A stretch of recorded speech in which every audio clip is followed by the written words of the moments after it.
I, 37, male, found out my wife, 33, female, has been cheating.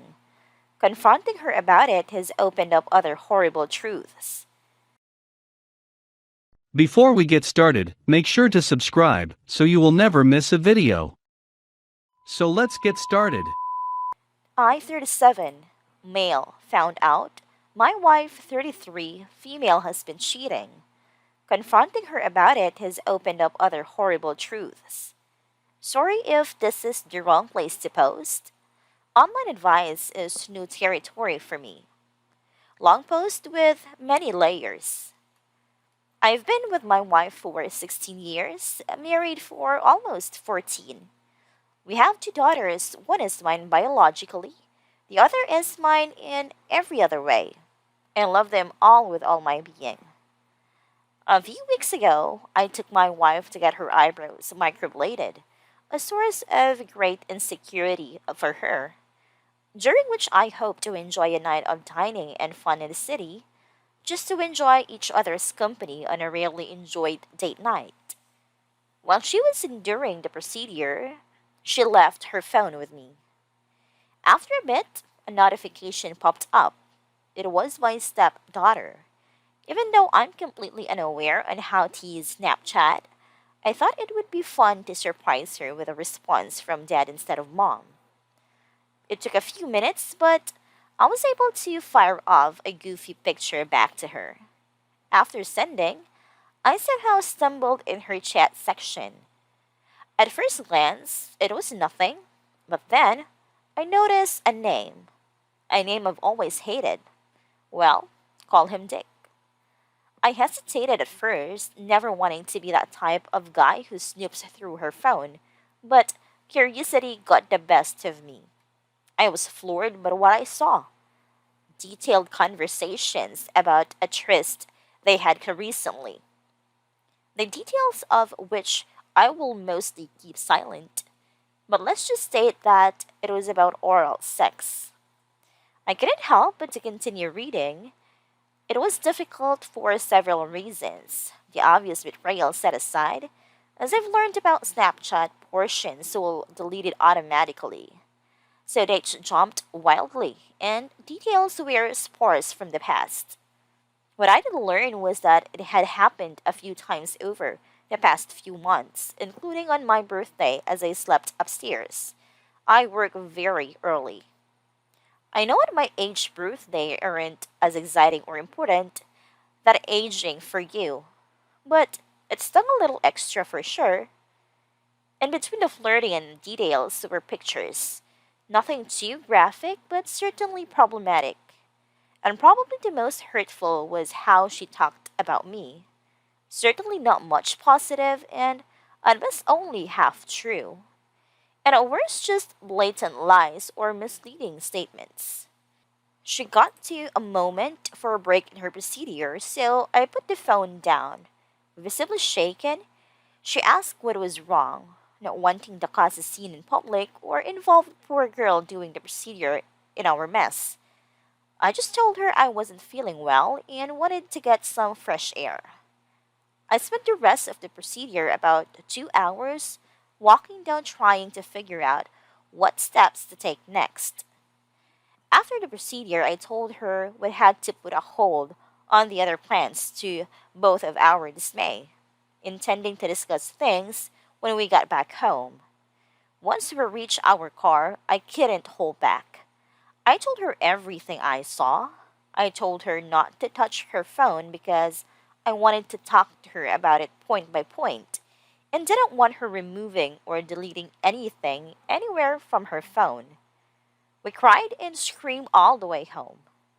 Once home, we set the kids up and we went to our room where I drove in head first. I had her unlock her phone and give it to me, which she eventually did, very reluctantly. That's where it got even harder.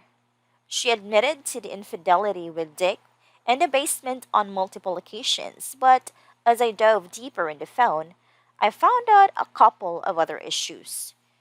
It turns out that while we are dating, before we were married, She had been with a friend in college that I always feared, but she had always denied.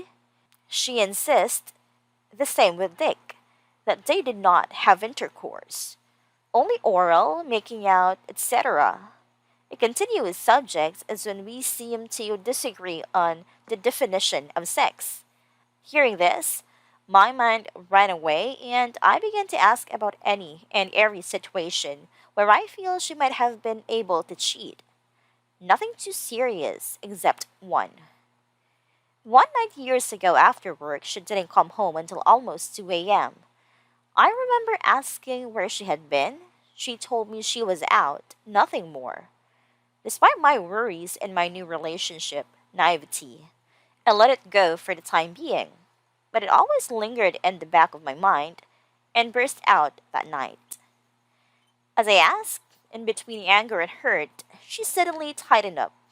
She started crying and assumed that this was the one that would end our relationship.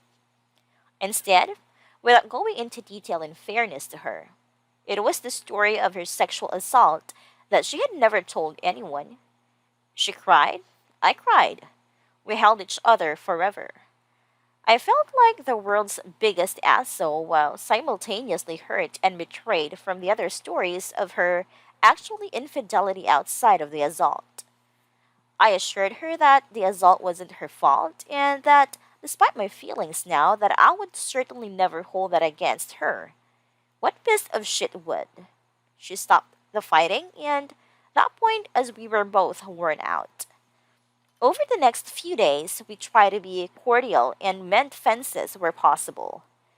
The problem was that, as is abundantly clear above, I'm not social media savvy. I don't use it terribly often, if ever.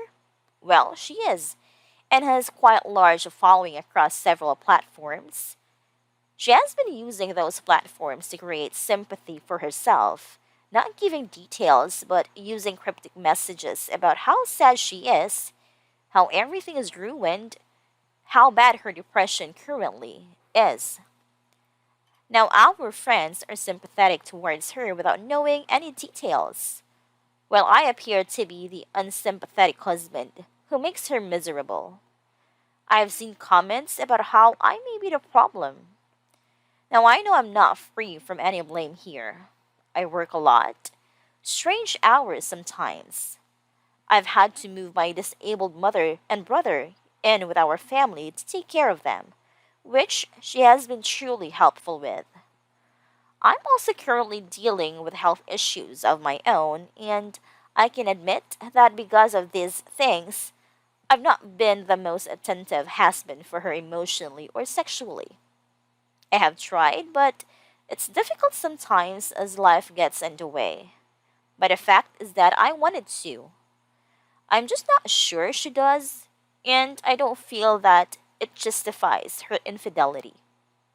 I am at lost here. It seems that every direction I look is the wrong one. I don't want to lose my wife. I don't want to lose my girls. I don't want to walk away from her when she needs me, as her sexual assault revelation has taken a toll on her that no woman deserves. But I also don't want to sit back and be a sucker, to get belittled and betrayed, just to brush my shoulders off and say it's not big deal.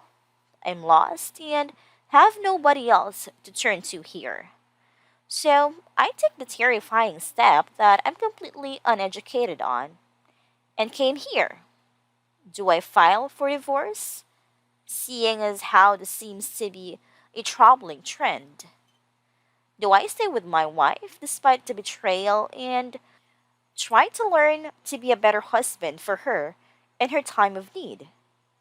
Should I tell my friends and family to save face and reveal the truth, or would that be considered as shaming her? Please help. I don't know what to do.